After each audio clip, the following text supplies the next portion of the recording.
House lawmakers grilled PhilHealth officials over its billions of pesos in unused funds. Congress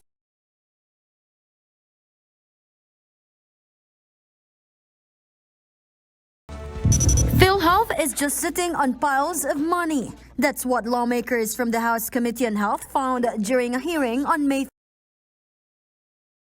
As much as 173.4 billion pesos. And that's just from one source, contributions from PhilHealth members. Apart from that, PhilHealth also has more than 38 billion pesos from government subsidies. And in total, over 463 billion pesos in reserve funds. Lawmakers were aggrieved and questioned why the funds were not being used to help Filipinos. Marikina Representative Stella Kimbo, who is also an economist, hit the state insurer for not increasing members' benefits. Mabibilaukan po kami dito. Katulad po ng PhilHealth, kayo PhilHealth clearly nabibilaukan po kayo sa dami po ng pera na pumapasok sa inyo. Kami rin po dito nabibilaukan po. Ang taas ng sinisingil ninyo. Pero bakit ang konti ng isinusuka ninyo sa tao, di ba? To which PhilHealth replied, "We have increased our benefit packages starting last year, and even recently, Mr. Chairperson, we have increased the case rates on bronchial asthma and neonatal sepsis. There are also still packages that will be increased this year, Mr. Chairperson, as well as increase in the benefits covered by the Consulta program, Mr. Chair." Kimbo also questioned PhilHealth's high premium rate. She believes the state health insurer should bring down its contribution rate or even suspend collection to relieve workers of this burden, considering the high prices of food right now. Bakit hindi tayo mag-suspend ng ng payments? Okay? Kaya nga, meron akong resolution. Suspend premium payments. That's a big possibility. Correct? Hirap ang taong bayan. Suspend premium payments. At matagal ko na sinasabi po ito sa inyo, lagi po ninyong tinututulan. The problem is PhilHealth premium increases are already legislated. Under the Universal Healthcare Act, contributions were supposed to increase by 0.5% every year, beginning in 2021 until it reaches 5% from 2024 to 2025. For News 5, Marian Enriquez, we are One News. Let's dive into this issue and try to make sense of it. We have with us on the line Ray Baleña. He's acting Vice President of PhilHealth's Corporate Affairs Group. Good evening, Ray. Thanks for being with us. Good evening, Ma'am Riza, Ma'am Regina, and Ma'am Sean. Thank you for having us in your program. Right. There is a lot to talk about, Mr. Baleña. First off, I want you to react to what Congressman Kimbo was talking about. Just to recap, she says PhilHealth's out-of-pocket spending is at around 50%, average of 50%. That is the lowest in Southeast Asia. She says that is proof that PhilHealth is overcharging its members, especially considering that you are looking at 173 billion pesos just in premiums alone this year, not counting the 80 billion in government subsidies, not counting the 20 billion in benefits expansion. Your reaction, please. Yes, we duly acknowledge that comment from beloved Congresswoman Kimbo, but we would like to inform the general public and our members that in due time, PhilHealth will be able to spend most of its funds because as pointed out by our Chief Operating Officer, Attorney Eli Santos, during the hearing yesterday, PhilHealth since last year has been enhancing and increasing our existing benefit packages and introducing new ones. And in due time, this enhanced benefits will translate to a lower out-of-pocket for the patient. And this will translate also to a bigger benefit payout, and therefore increasing our share of payments to the hospitals. Right, but Mr. Baleña, when is this due to happen? We have already had media reports of Emmanuel Ledesma, the head of PhilHealth, saying that, like what you said, in due time, the benefit packages will increase. Now, we just want to get a more concrete timeline. Do you have a timeline within PhilHealth on when you can release these bigger benefit packages? Well, last year, we expanded our dialysis sessions from the 90 sessions per year. We increased that to 156 sessions in a year. And that translates to a maximum of 405,000 budget for every CKD5 patient. And so with our intensive information dissemination, more and more Filipinos with suffering from chronic kidney disease stage 5 will be encouraged to avail of hemodialysis because PhilHealth will be on their side paying for their dialysis sessions. And we are talking here of dialysis only. So last year, we have increased our coverage for high-risk pneumonia. It almost tripled from 32,000 to 90,100. Again, if patients will be encouraged to utilize to seek treatment, PhilHealth will be able to cover substantially their claim. And we are talking here of only a few benefit packages. And I think it will not be long. It will not take long before we can see these funds going out of PhilHealth and going to the hospitals. You think this year? What does won't take long mean? Do you think it's possible to see it this year? That's highly possible. We are now talking here, and given the many listeners of your program, many Filipinos will be encouraged to seek treatment. So if they get admitted, for example, tomorrow, after 60 days, the hospital will be filing the claim with PhilHealth, and within another 60 days, we will be paying their claims. So, if everyone will be encouraged to seek treatment and avail of PhilHealth benefits, then I think in a few months' time, this will slowly translate to benefit payouts. Okay. Ray, just a quick follow-up to that. When PhilHealth head Ledesma said that he would, that soon we will be seeing a bigger benefit package, he also said that you were studying suspending the contributions of minimum wage workers. This is separate from what Congresswoman Kimbo was proposing. This one came from PhilHealth itself to study whether or not to suspend, at least for minimum wage earners, their contributions. What happened to that? Is there an update?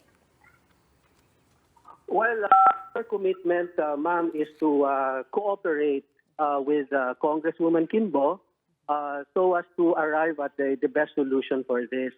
The predicament on the side of PhilHealth, ma'am, is that we are bound to implement what was written and what was provided in the law. So even if there are moves in Congress, for example, the proposals of Congresswoman Kimbo, our hands are tied. It is not within PhilHealth's authority to suspend the collection of what was legislated in the law. So that's our handicap. And what we can really offer is to cooperate and give support to any proposal that will redound to the benefit of the people.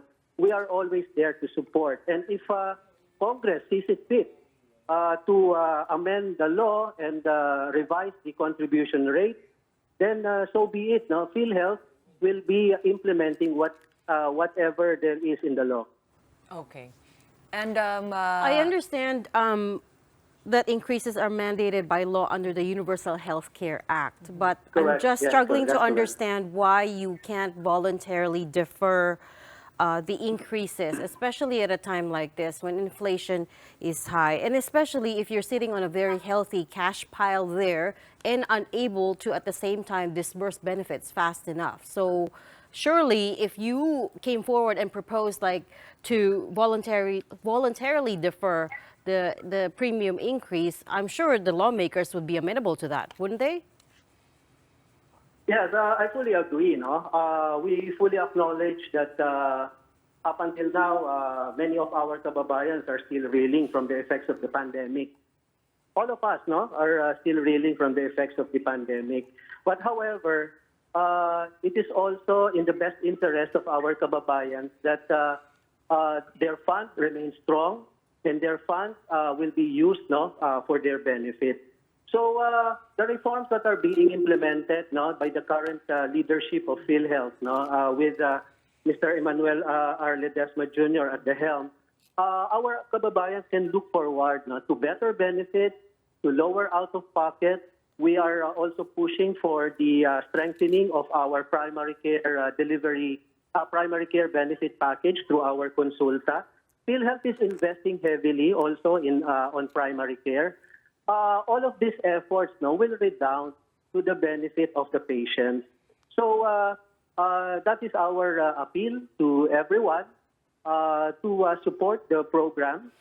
And our handicap really is that it was legislated, and we are bound to implement the law.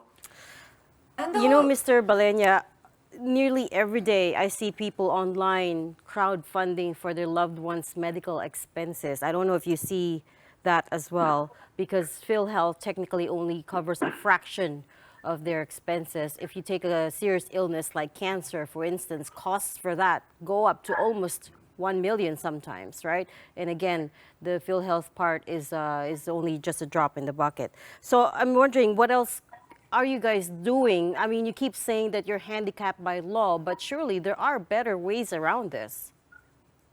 Yeah, I do. I do observe that the same observation with you, ma'am. And we are doing our best, no, to enhance and increase our benefits, no, and one at a time. You must have heard of our Z benefit package for breast cancer. Yes. It used to be 100,000. Now the PhilHealth board approved a 1,400% increase. No? So now we are covering the cost, no, the expenses of breast cancer treatment up to 1.4 million. And in the pipeline, we are also enhancing our Z benefit package, no, for prostate cancer and cervical cancer. And more are in the pipeline this year. We are to enhance our coverage, no, for kidney transplantation. The current coverage is at 550,000. So a lot of things are being pushed at PhilHealth, and in due time, umasa po tayo that all these reforms, all these enhancements will be felt by our kababayans. We appreciate the observation, and we are also taking note of this and making this as input to the reforms that we are pushing in terms of benefit enhancement. Right, because time is of the essence, Mr. Baleña, and a lot is or can be done by your office to be able to help our kababayans, be able to utilize that fund is going to help them a lot. Well, thank you very much for joining. Let me just jump in. One last question. In February, I remember we spoke to the Private Hospitals Association of the Philippines President Dr. Jose Rene de Grano. He says PhilHealth still owed them, the members, about 7 to 10 billion pesos. I'm wondering if you could give an update on that. Is that figure still accurate? And again, if you're sitting on a lot of money, why can't we settle this?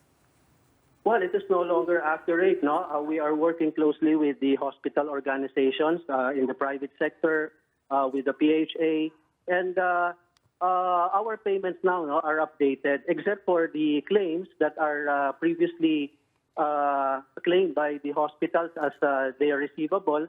But when we had our reconciliation meetings, no, we were able to show to the hospitals that a lot of what they consider as their receivables should no longer be taken as their receivables, because these claims have been returned due to deficiencies and defects that they have to comply with PhilHealth, and many of these claims have already been denied. So reconciliation is really key, and this is our direction to closely collaborate and meet with all the hospitals down the line, so as to for us to point out to the hospitals, no, that yung utang ng PhilHealth is not really that big. Okay, so And, Mr. you know, Baleña, what is the amount as of tonight? What is the amount? You well, said I do not have the figures. I do not have the figures right now. I'm so sorry. But we have been updated in the payment of claims, and our turnaround time for the payment of claims is all on national average is already 32, 33 days. So it's very fast. No, it's faster than the 60 days prescribed period as mandated in the law. Okay, one last question. What other amendments? We understand that the Universal Healthcare Law is undergoing amendments or debates for its amendment. What other amendments are you guys working on that we could see materialize? Well, topping the list is really on the issue of contribution rate. So, of course, we cannot voluntarily suspend, but we know fully well the predicament of our kababayans. That's why topping the list is also what would Congress, what would be the wisdom of Congress on how we should go about the contribution rates of our members. So, as I said, we are here to support whatever efforts in Congress, everything, anything that will benefit our members. right, right. We do believe that there is much more you can do. I mean, not you per se, but PhilHealth, of course, especially given that it's been revealed that it has more than $400 billion in reserves, right?